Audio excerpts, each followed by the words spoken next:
Hello, I'm Justin Anulam, and you're just in time for a talk on Jojo's bizarre adventure. So, the specific part that I'm going to be talking about today is sort of a mixture of the ending to part 1 and the prologue to part 3, the flashback specifically to the discovery of Dio's coffin. Now, the initial ending to part 1 with relation to the coffin, as I'm bringing up a panel here, includes Irina using the coffin's main chamber to survive the explosion of the ship, and then 2 days later she's rescued. And it doesn't say anything about what happens to the coffin, so really anything is possible. Therefore, as I bring up the part from the prologue to part 3, the idea that the coffin was not brought with her and was just left to sink into the ocean is reasonable enough. And part 3 does throw in this little bit that it doesn't tell you that Dio survived by hiding in this secondary compartment, but that is sort of implied and left for you to assume, but it really still doesn't answer a lot of the sort of confusing questions, like how in the few moments before the explosion he managed to get into that compartment in the first place, since clearly it's underneath the over compartment. And I've seen some people theorize that presumably he has the whole thing booby-trapped and specially designed anyway, and so it is reasonable to assume there's a secret means of getting into the lower compartment without having to lift the top out as they're showing in the panel, which is okay, but the problem there is that, once again, that's really just being left up to assumption, and it's not being actively stated so that that's being added, and so even though such headcanon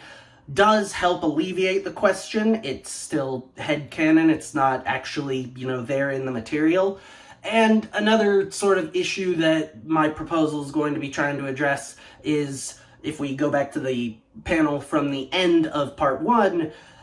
Irina isn't rescued immediately. She's rescued after 2 days, so there's plenty of, again, headcanon reasons you could come up with for why if it's 2 days, there's at least 1 night involved there, probably more.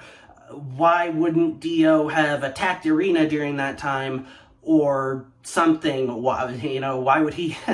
why, so many whys that basically end up just having to be left unanswered because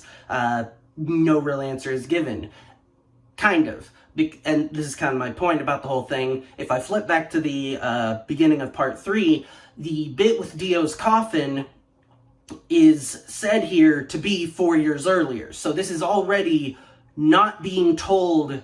from a narrative standpoint of, oh, this was happening concurrently with the stuff with Jojo. No, this is intentionally already going back and giving a little bit more extra information. So, in my opinion, this also would have been the right time to maybe also include not just 4 years earlier, but the 20 or so years earlier, or not 20. Is it close to 100 at that point? However many, go back, and it could have also had a small segment, which is what I'm proposing,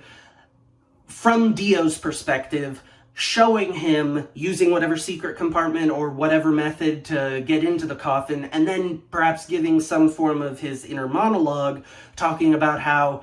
he's so severely weakened, but the blood of Jonathan should be able to regenerate him, but he'll need time, and then he intentionally goes into some sort of catatonic state, and that would explain why, even though he had several days to be able to attack Irina to presumably get, some blood in order to better regenerate himself, maybe because of this catatonic state he could be putting himself into in order to better regenerate. That's why, after 2 days passed,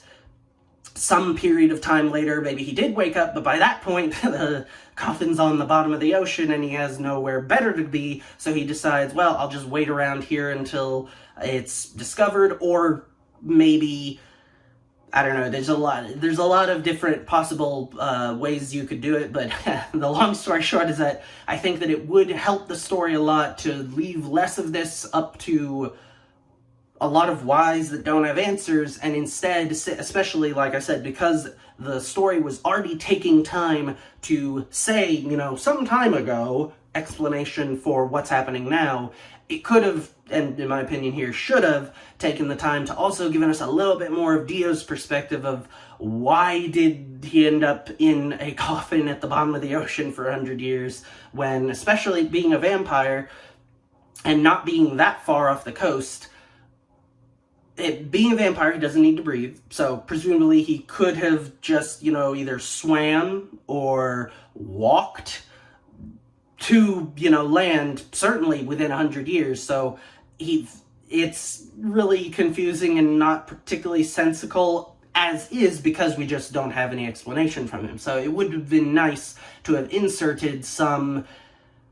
even if it wasn't particularly satisfying answer, at least an answer for why he's there for all that time when he's not really, up until that point, been shown to be the kind of guy to bide his time that passively. So, that's more or less my thoughts. It's mostly, admittedly, this time a negative. I don't like what they did, and I don't really have a great idea of what I would suggest to put into that little segment of explanation. So if you have a good idea of what could explain why he did this the way he did it, I'd love to hear about it in the comments below. And until next time, thanks for watching, and we'll catch you then.